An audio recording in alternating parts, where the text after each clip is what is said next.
Hello, everybody. I'm a practicing therapist and a doctoral student of psychology. Today, I want to talk about a person that is manipulative. I want to help you guys be able to spot this person. I think manipulative people have a high potential of being dangerous. There's also research on that. This is not just something that I'm just saying. And I'm not trying to insult somebody who's manipulative, but I also I want you guys to understand that people who are manipulative can drain you, they can affect your self-esteem, they can confuse you. And if any of you guys have been married to somebody who's manipulative, I have some patients that they have been married, let's say to a manipulative woman for like 20 years. And now after the divorce, he's finally picking up the pieces. He's happier, he's living better, but he still has those emotional scars of his ex-wife. And it's the first time he might show up in therapy. A lot of men who show up in therapy, they're older, not necessarily because they've been avoiding it for their life, but it's because he didn't know. He wanted to believe that, this is just an example, but he wanted to believe that maybe he can save his marriage. Maybe she can change. He didn't want to believe that maybe some people are just better to be away from. It's hard, right? And a lot of men, they blame themselves. What did I do wrong? Why am I making her this way? But it's not true.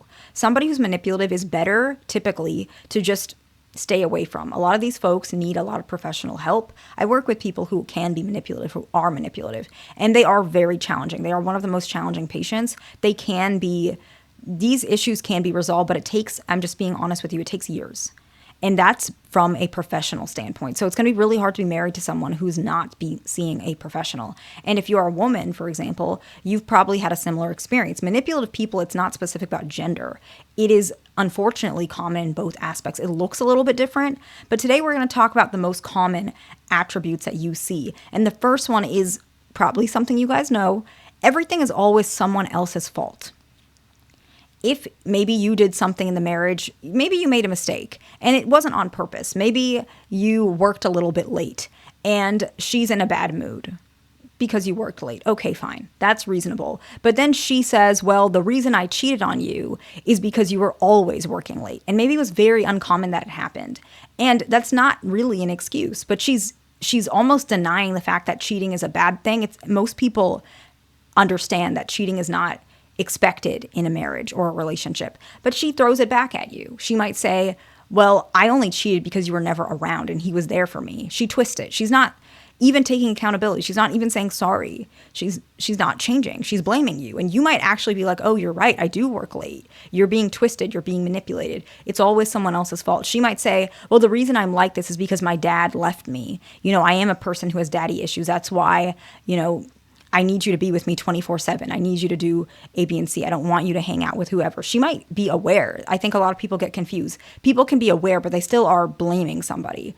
Or I'm only like this. My ex-husband only left me. Maybe you are her second marriage. My ex-husband left me because he's cruel, he's manipulative, he's abusive. So now maybe it's true. We don't know. But it's interesting because she never takes responsibility for her side. Let's talk about it from a male perspective. Maybe he's always like, oh, everybody always leaves me. Everyone always hates me. Everyone always rejects me, whatever it is. And you're his wife, for example.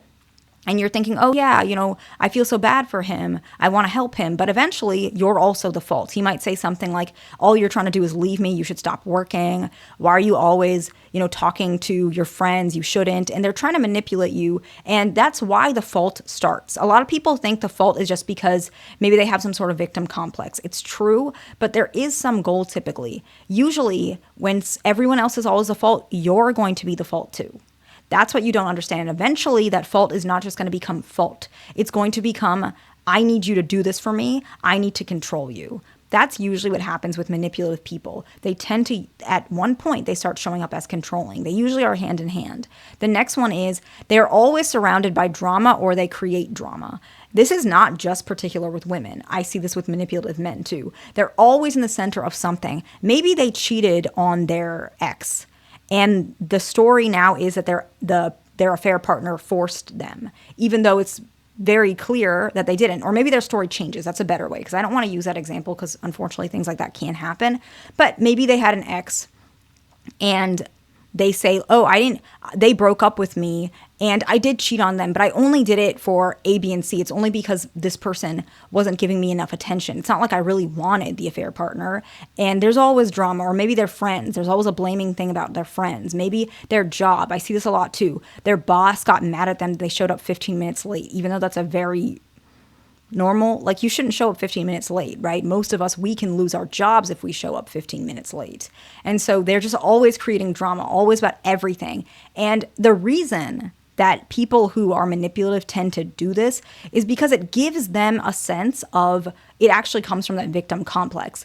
It always gives them a sense that, look how difficult everything is in my life. Look how hard things are. Look how easy everybody has it but me. The only reason why I do these behaviors, subconsciously that's what they're thinking, is because I have such a difficult, dramatic, intense life. It's not really my fault. It's the world's fault. That's where this comes from. And if you guys have been a victim of things like this and you want to process this with a professional, I have services. I have consulting and therapy services. And if you're interested in that, or if you just want to email me, I have some of those options for you. The link is in the description, but it's also pinned in the comments.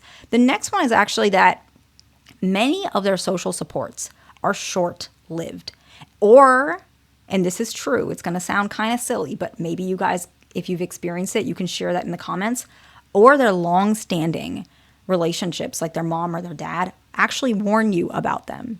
I have actually had patients who have reported to me that, oh, I'm dating somebody new, and maybe they met their mother for the first time.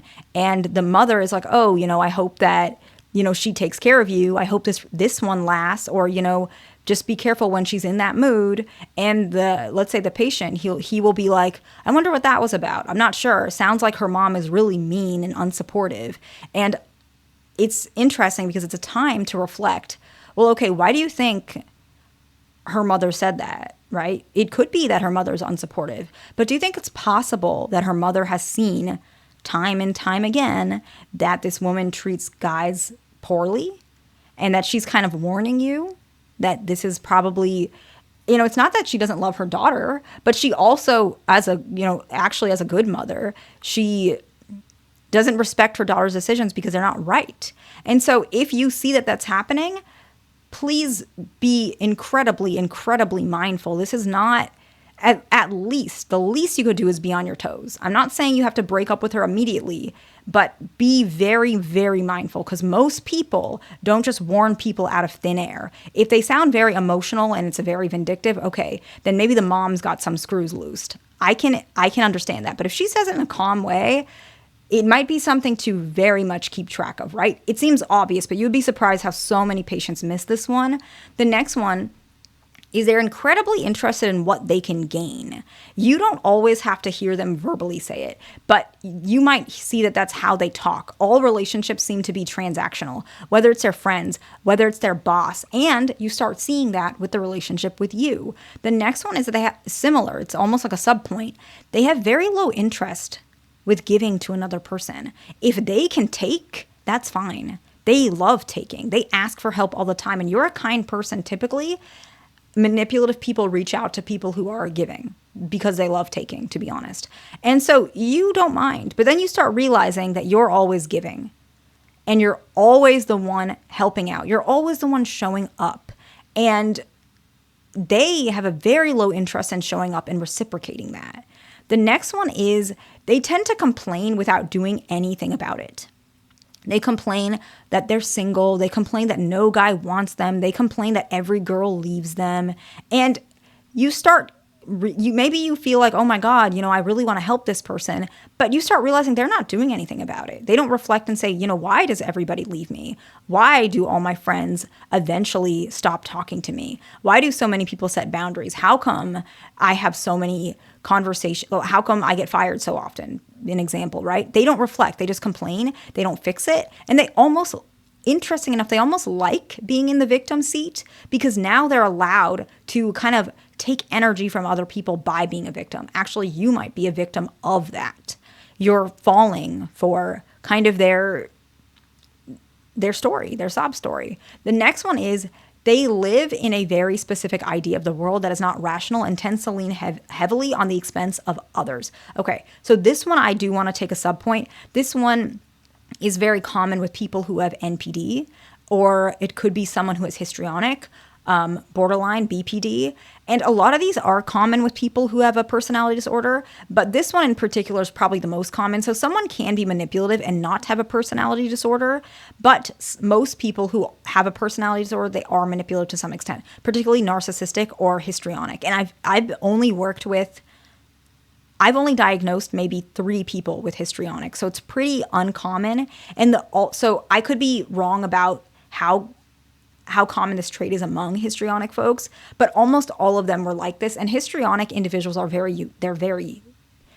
they're difficult to work with. In fact, they were one of my more challenging cases I've ever worked with. And I worked with if you look at my profile, which is going to be linked in the it's going to be pinned in the comments and description, you can probably see, okay, I work with a lot of personality disorders. I work with a lot of individuals. If you're looking at my therapy one, you can see how many types of individuals I work with. And the fact that I'm saying, okay, histrionic is pretty difficult and narcissistic, I do want you to be really careful. If you see this trait with somebody, you might not just be dealing with a person who's just manipulative. You might be dealing with someone who has a severe case of a personality disorder. And that's going to be, I would suggest being very mindful of letting that person close to you. These individuals they're challenging to deal with. And I'm not saying that against them. I actually, work a lot to help these people, but I would never recommend you being around someone that I myself, as a professional I'm trained in this, like I have specific training for things like this, it still is challenging. And actually some therapists don't even like, I'm being honest with you, they don't like working with these cases because you need so much extra training and it's difficult. So when I mean they have a specific idea of the world that's not rational and tends to lean heavily on the expense of others, they might have an idea that maybe, let's say this woman let's say she's 35 and she's never had a relationship that lasts long. Every relationship has ended, and usually it's they leave her. She still has this idea that she deserves to be a stay-at-home mom. She deserves to not work. She deserves to be married to a rich, millionaire who gives her absolutely everything. And that's very abnormal. But she also believes, this is the part where it gets a little bit more abnormal. She also believes that back injury she got when she was 3 years old, when she fell on the playground, that all doctors said was fine. The doctors checked. Maybe she wasn't 3, maybe she was 7, so that she remembers. All the doctors checked her spine. Everything was fine. But she still believes all the doctors are liars. They're manipulative. They're stupid. She's smarter than them. She knows better. She knows her back was injured, and that's why she can't work. That's why she deserves to stay at home. See, there's also this abnormality. It's also this distrusting in others and understanding she knows better. So that's really common with someone who's narcissistic, for example. Histrionic might think, the doctors, the only reason why they said that is because they were hitting on me. They're so attracted to me. And then they might show up in a certain way. I don't want to talk too much about histrionic because it's not, a lot of the behaviors can be pretty inappropriate.